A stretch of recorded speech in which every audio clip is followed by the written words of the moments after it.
Hi there, good morning. Intro to Art, Thursday and Friday's class periods. I'm coming to you guys from the past, but I wanted to record these videos because even though they are half days, we are going to set up some stuff for next week's class period and working with watercolor or wet media.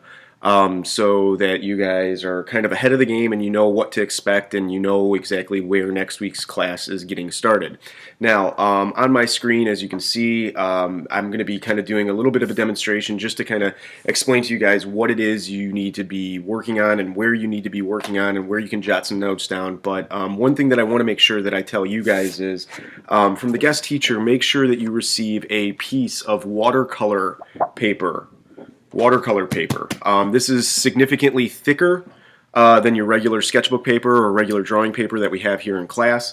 It does a couple different things. You'll notice on some of the edges it might have look like it's a little bit ripped, but we're going to be specifically using both sides of this. Watercolor paper is designed so that it can hold on to wet materials, wet mediums, and since we are going to be working with paint, more importantly watercolor, this is exactly what we need. Now, we're going to be doing some practice stuff here. I don't want you guys to get too wound up or too caught up in this that it has to look perfect.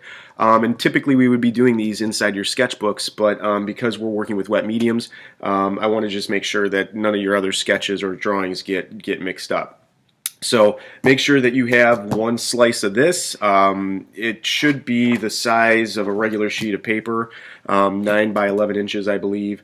And we're going to just kind of jot down some stuff, use this area so that you guys are a little bit more comfortable with what it's going to look like, and get started. Now, I'm going to set out some bowls.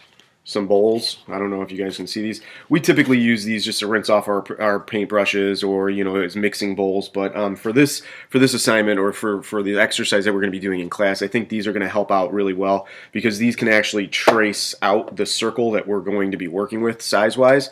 And basically, the first little step here that we're going to be doing is creating the color wheel. The color wheel is kind of important because it is literally the recipe in which all other colors are made from them. So when you guys do this, what I'm going to recommend is that when you're tracing your circle, you kind of put the circle off to one of the sides of your sheet of paper, leaving another area open a little bit. Now, to take notes. I'm going to be doing this with my Sharpies just because I want it to be coming up through the camera, but you guys can do this with pencil. It works a lot easier with pencil, especially if you make any mistakes or anything like that. But go ahead and trace yourself a circle, and this is going to be sort of the basic structure of the color wheel. And then we've got some areas over here that we can jot down some notes. Now, I don't exactly know how this is going to work on the screen, so if you at any point in time during this kind of like demonstration you have to pause this and take a look at stuff, by all means go for it. You're more than welcome to pause the video since you guys will be watching this at your own speed anyways. But so far all I've done is just given myself the basic structure. Now I'm going to turn this a little bit here so that you guys can see a little bit better. What I'd like to do over on this side is just jot down some basic notes. For example, what we first start off with when working with colors is understanding that there are 3 colors that exist in nature, and these are called primary colors. All right. Over in your notes area, just label down the colors red, blue, and yellow.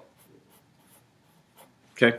Label those down underneath like a headline of primary, just so that you guys will understand exactly what these colors and where the classifications come from. Now, I'm just using some markers so that you guys can see what I'm talking about in regards to the colors. You don't necessarily have to do this unless you want to kind of make your notes look colorful or make it make a little bit more sense. But these are the 3 colors that exist in nature. And in the art sense, these are where all other colors actually come from. Different mixtures, different combinations, but these colors are the only ones in our art sense in nature that actually physically exist. These are placed out on the color wheel in a specific order. Now, while it doesn't necessarily matter yet where you put them, it is going to be fairly important when we start adding additional colors. So what I usually like to do is I usually like to try to identify where the middle of the circle is. and that will help me in trying to draw out lines that would divide up the sections for these colors. So for example, I'm going to have, you know, a little pie wedge or triangle shape like that. And they don't have to be perfect by any means, but I think you want to try to get them as close to being even as you can. Then I'm going to have another one that comes out here towards the left side, and another one over here that's on the right. So basically you should have 1, 2, 3 little pie wedges that get branched off. And if you want to take this one step further, you can actually label them. Now here is where it doesn't really matter which order you label them, because really there's no other information here at all. But once we label these with the primary colors, it's going to kind of be important to understand that the spaces in between here are going to be used to make up the rest of the color combinations that we have. So we've got red, we've got blue, and we've got yellow, or whatever organization you decided to put those in. Now we need to figure out what we're going to use these spaces for, right here, these open spaces. Over in your notes section, you can go ahead and jot down a second label or a second headline and call this one secondary. Now, I don't know really who's responsible for coming up with the names or the color groups or anything like that. Obviously, this is kind of gets a little bit easier to understand or memorize because the secondary colors are just the second set of colors that come once you mix these colors together. Now, I don't mean mix these colors together all at once. I mean mix them in pairs. And what I'm trying to get at here is you would have a set of colors like green,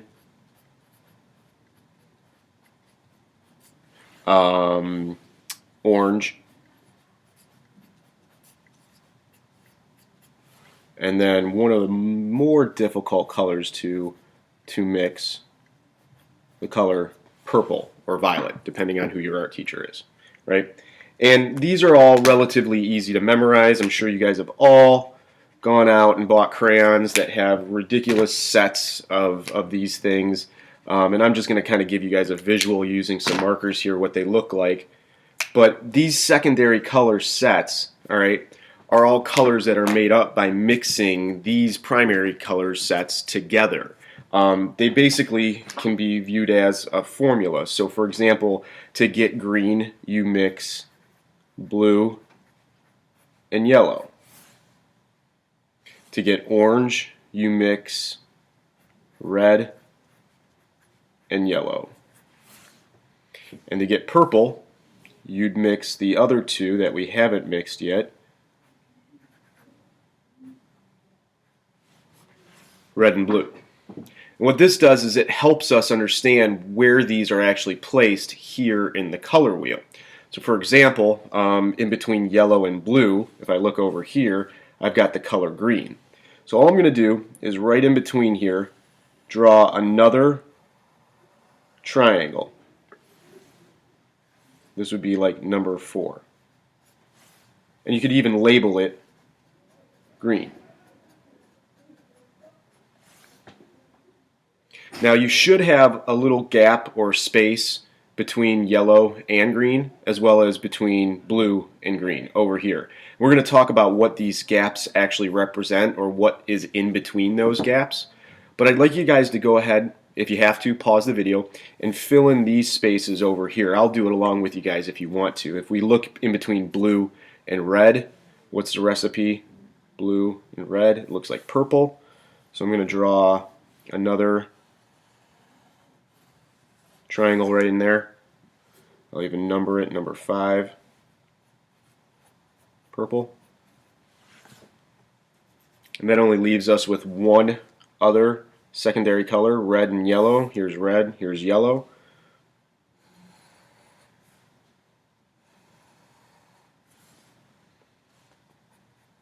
Number 6, running out of space. Oh, I just got it in there. So in looking at your guys' color wheel, you should already have 6 colors organized specifically in a circle with gaps in between each label. Now yours could look a little bit different than mine, you know, depending with whatever color you put on top. The numbers aren't necessarily that important, but I put them there so that you could go ahead and count them and make sure that you had everything that you needed. The three primaries, red, yellow, and blue, and then the three secondary colors. Oh, wait, I missed. What am I doing here? That's not yellow, it's orange. Wow. Now you can count up the three secondary colors: orange, purple, and green. One of the things that you'll notice is that to kind of verify this, red is usually always across the color wheel from green. Orange is usually always across from blue, and purple is always across from yellow. And those are called complementary colors. I think I spelled that wrong. Oh gosh. Complementary? Maybe that's an E. I don't know. If it's an E, change it to an E. Complementary colors. I'm very nervous. I'm doing this on video right now. Complementary colors are just colors that are directly across from each other on the color wheel. So for example, like I said, you got red and green. You got blue and where's blue? Blue and orange. And then the last set, yellow and purple.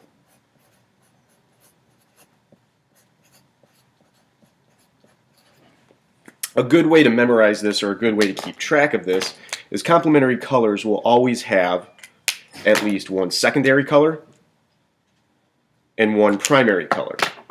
So in looking at this, I kind of organize my notes in this way, in this fashion, but all of my primary colors are over here on the left-hand side of my notes, and then all of my secondary colors are over here on, what color am I missing? There we go. Nope.